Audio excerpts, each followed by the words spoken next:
So the end of our high season here in Southwest Florida is upon us. 2025 season is in the books. And so from a real estate perspective, I wanted to help you understand what's going on in the market, where we were, where we are now, and what opportunities are out there, because at the end of the day, that's what's most important. So we started this year with around 20,000 properties on the market, which that's significantly more than what we started in 2021, where we were about 7,000 properties on the market. 2022, we only had about 2,900 on the market. 2023, we were back up to 7,000. 24, we were at 14,000, and then 25, we started with 20,000 properties in inventory available for sale. Now, if we go pre-COVID, that 20,000 number is not outrageously high. That was fairly normal. It's a little bit higher than normal, but things were nuts in 2021 where we only had 2,900 properties available. So that's not what normal is. So fast forward to today, and what has happened? Well, historically speaking, we would sell properties, sell inventory during the high season. A lot of times it would come on in January and or February, and then at the end of February, March, and April, we would sell off a lot of the inventory that we brought onto the market before the snowbirds go back up north and they've decided, hey, I love my experience in Southwest Florida. What's not to love, quite frankly? And I want to purchase a property there so I can enjoy season there next year. Happens every single year. Well, again, after COVID, things got a little squirrely. None of that made a whole lot of sense anymore. And starting in 2022, we actually started building inventory during season, and that primarily had to do with higher interest rates at that time. Fast forward, and we've experienced similar to that every single year where the inventory continues to build up in January and February, but it doesn't sell off as much as what it did before. And so fast forward to today, and we have almost 25,000, just shy of 25,000 properties available on the market. So we have gained 20% more inventory than we had even in January, and we've seen a lot of price reductions that have been all throughout season by the sellers who are on the market who truly want to sell. And so how does this pace of sales that we're having this year compare to years past? So we have been tracking some specific data that's helping us understand and be able to advise people like you how to make the best decision in the market today. And we've been collecting this data since 2021. And again, this is data that we couldn't historically go back into our MLS and pull.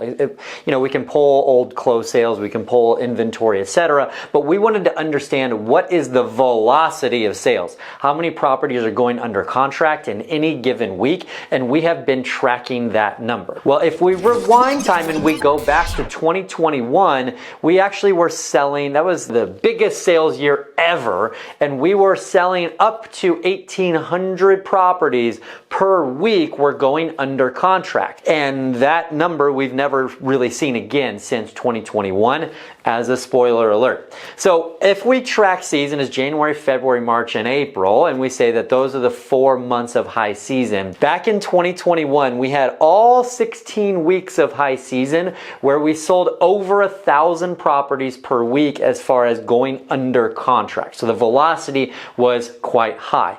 And actually 2022 was the same. Even though we had lower inventory, our pace of sales was still over 1,000 properties per week, all 16 weeks of season. Now fast forward to 2023 and we started to slow down even more, and only 13 of the 16 weeks were over 1,000 pendings in that given week. And so we see that there's slowing down from that perspective. 2024 had 7 out of 16 weeks where we sold over 1,000 or had over 1,000 properties that went under contract. And here in 2025, that number is only 3 weeks out of the 16 where there are over 1,000 pendings that happened. And so you can see going from every single week during season where we're selling like that to only 3 weeks where we're selling over 1,000 properties, that we're now at an inflection point. We're at an inflection point where, is this the bottom? That's a great question.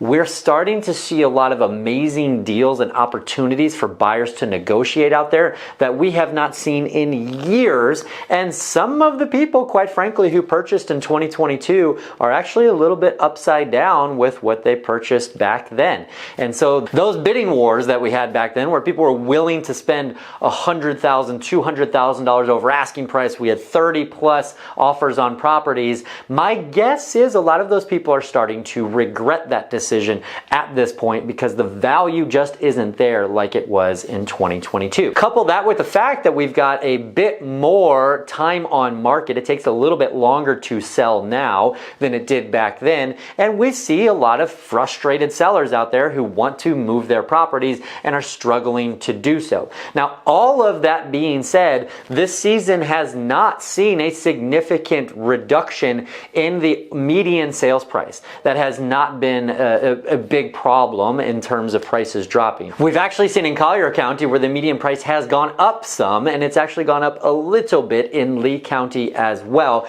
And so, that's the median price, but we are seeing some really good deals out there. If you are a buyer in this market, what I would tell you is that your opportunity to negotiate has not been better in probably 15 to 16 years than it is today. Now, we've seen a lot of fluctuations in interest rates recently, and so they got extraordinarily better, then they got a little bit worse, and so that's still a moving target for a lot of us. But especially if you're a cash buyer, you have a lot of ability to negotiate in this market. But even if you're not, we're starting to see seller financing options out there. We're starting to see sellers who are offering concessions towards closing costs. We're starting to see builders who are providing free pools or a lot of money towards upgrades and closing costs.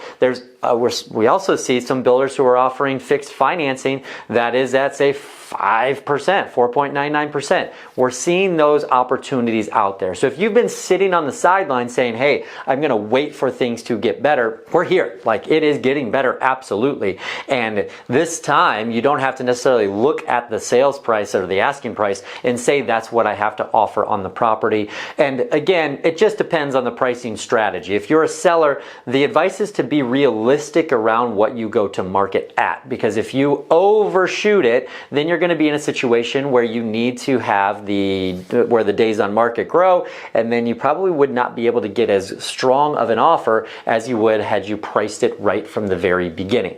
We've actually had several listings recently who had multiple offers even in this slower buyer's market because of the strategies, because of the marketing, because of the pricing strategy that we use. So that is still possible if you are a seller, but again, it's not like we're seeing 30 offers on every single property like we did before.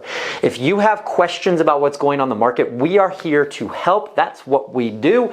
Been doing it for a long time. Actually, this month is actually 19 years ago is when I got licensed here in the state of Florida to sell real estate. And so me and my team would be honored to be able to work with you. So please reach out to us. Contact information is below, and you have a blessed day.